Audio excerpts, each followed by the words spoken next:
Namaste, welcome to another session of Read Jnaneshwari along with me. We are reading chapter 11 uh, from OV 165 onwards. Sanjay said, "Hey, sovereign king of Kaurava, I always wonder if there is anybody in three worlds more lucky than Lakshmi, or is there anybody else more capable than Vedas in discussing philosophy? Show me, if you look around for faithful servant, is there anybody better than Shresha? Sir, ascetics are working hard 24 hours a day to meet this supreme soul. Is there anybody else better than eagle serving God 24 hours a day? But now they all are sidetracked.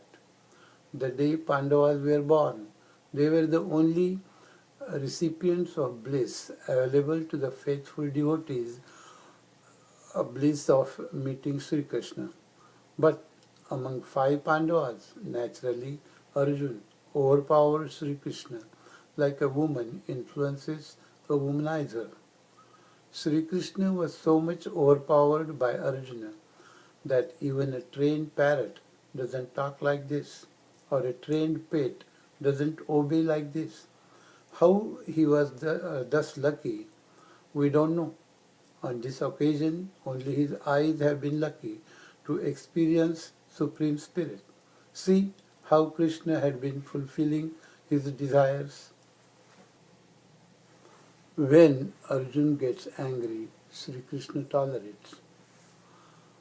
When he is obstinate, God tries to make him understand. The wonder is God is fond of Arjuna. Men like Shukla arrived after conquering sex, but they went on praising God, describing different romantic stories about him. Ascetics enjoy meeting him only in deep meditation, that he is in the hands of Arjuna. O King Dhritarashtra, I am wondering how this had happened. Then Sanjay further said, Hey King of Kaurava, what is to wonder in this? What is to wonder here? Nothing.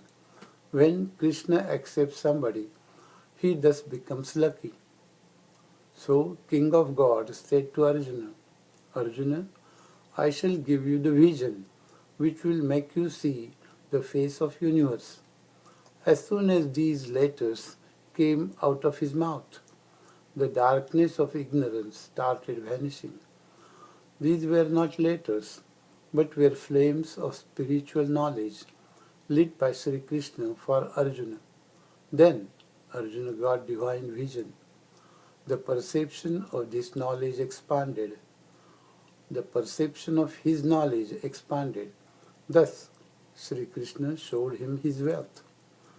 These all incarnations which are waves on that ocean of universe, and the rays of universe which makes this universe appear a mirage, the screen which has no origin, on which this picture of movable and immovable world is produced. Sri Krishna himself showed him that. In the past, in his childhood, when Sri Krishna ate soil and Yashoda held his hand with anger, that time, to show soil in his mouth, he timidly showed her, one by one, 14 worlds with all extensions in his mouth. Or, like he did to Dhruva in Madhuvana, when Dhruva was doing his penance there, as soon as he touched him with Kapol conch, he started speaking where even Vedas stop, which even Vedas couldn't describe. Hey King, thus he, Sri Krishna, graced Arjuna. Due to that, where and what is creative force, he completely forgot this language. Suddenly, luster of God's self-spirit appeared. That made everything miraculous. His mind was surrounded by this miracle all over. Markandeya alone was swimming in water sprayed up to world of Brahmadev. Like that, Arjuna alone was playing with this marvel of universal form. There was so big sky here, he said, don't know who picked it up and where he took it. These great spirits, movable and immovable things, where have they gone? All the directions have lost, up and down. Where have they gone? The dream is totally lost on awakening. Like that, all worlds had vanished. Our sun's brilliance makes moon and other stars vanish. Like that, this vision of universe has swallowed the creation of world. Then, mindness of mind stopped pulsating. Intellect stopped controlling itself. The actions of organs returned to the heart and got stored there. The quietness got quiet. The concentration got concentrated, as if all the knowledge was hypnotized. Thus, astonished, he started looking. What was the body with 4 arms? That same body took different forms on all sides. The big clouds gathering in autumn spread all over, or brilliance of great fire spreads everywhere. Like that, there was not a space left anywhere besides universal form. On seeing the vision of universe, Arjun was satisfied. When he opened the eyes again, he saw icon of universe again. With these 2 eyes, I want to see the form of universe. Sri Krishna fulfilled that desire with such festivity. Then, there he saw many faces. Those were like the palaces of Sri Krishna, or like different stores of the goddess of beauty, or like the blooming orchards of delight, or like the beauty had her own kingdom. Thus he saw attractive faces of Sri Krishna. Amidst that, many faces were so horrible, like the army of inundation had taken off, or these were mouths of death, or the fortress built of fear, or the opened up burning great pots of inferno. The brave Arjun thus saw there miraculous and terrible faces. He saw many more mild and decorated faces also. Arjun saw them with vision of knowledge, but he couldn't get to the end. So instead of face, he started viewing its eyes. Then he saw many eyes, like bloomed gardens of lotuses of different colors, shining like collections of suns. These, amidst the crowd of black clouds, thunderous lightning of doomsday should explode. Like that, he saw yellow fire like eyes below eyebrows.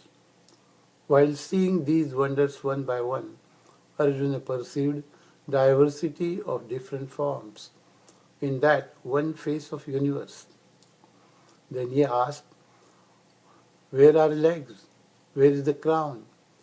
Where are his strong arms? He thus wished to see more. He was lucky and favored one.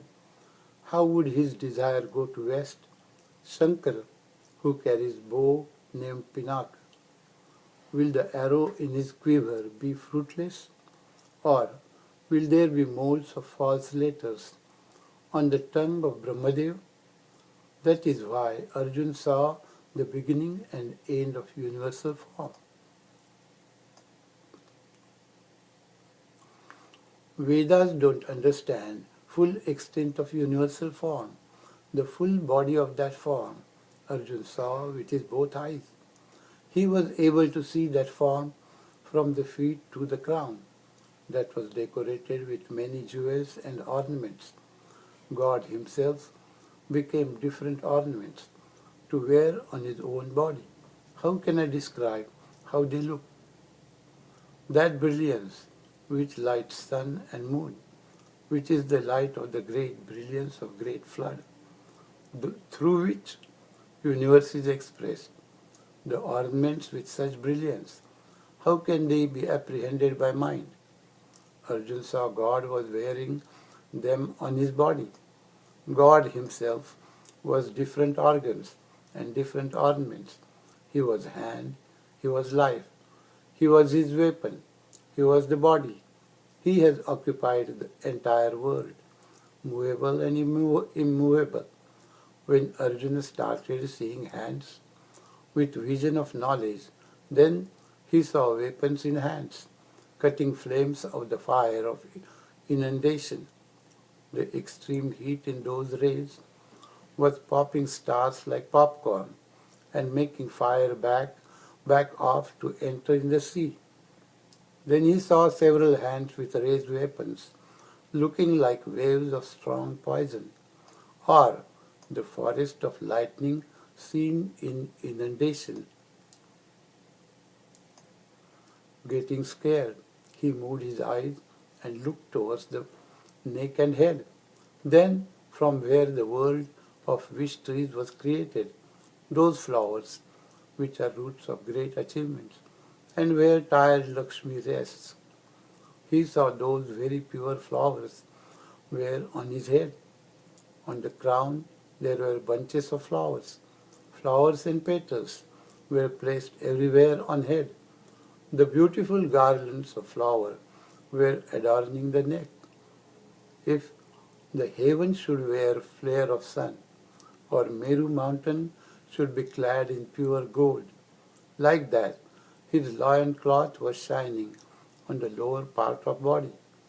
Sri Shankar should be smeared with camphor, or Kailas mountain should be plated with mercury, or milk of ocean should be covered by milk. The sky should unfold, fold of moon, and wear that as blanket. Like that, he saw white powder of sandalwood applied all over the body of universal form. That which that which brightens flare of self form, which makes heart of spiritual bliss lost, whose fragrance gives existence to earth. That powder of sandalwood is used by Brahmadev all over his body. Even Cupid uses it. Who can describe greatness of such fragrance of sandalwood? While thus reviewing his romantic beauty, Arjuna got confused. He was not able to recognize if God was sitting or standing. On opening eyes, when he saw outside, everything was universal form. He closed his eyes thinking, I am not going to see anything anymore. But inside also, he saw same thing, universal form. In front, he was seeing immeasurable number of faces. When he got scared and turned his back, then he saw same faces, hands and legs of universal form. When you open eyes, you can see. There is no wonder in this. But in the case of this universal form, he was able to see it even when his eyes were closed. So, how God's marvel works. He occupied everything, seen and not seen by Arjuna. When fallen into a stream of miracle, sooner he gets to the bank, he falls into another miracle, bigger one, big like a sea. Thus, that universal form embraced Arjuna by its extraordinary vision from all sides. Sri Krishna is by nature the face of universe. As Arjuna requested to show that, so he became that. The vision Sri Krishna gave to Arjuna was not like one which will start with light of a lamp or sun, or will stop seeing when eyes are closed. So Arjuna has to see that both ways, with eyes open or closed, in the light or in the darkness. This Sanjay told Dhritarashtra in Hastinapur. Sanjay said, did you listen? Arjuna saw a form of universe decorated with different ornaments with faces on all sides. We will stop here. Thank you very much for joining us. Come again for next session. Namaskar. Thank you very much.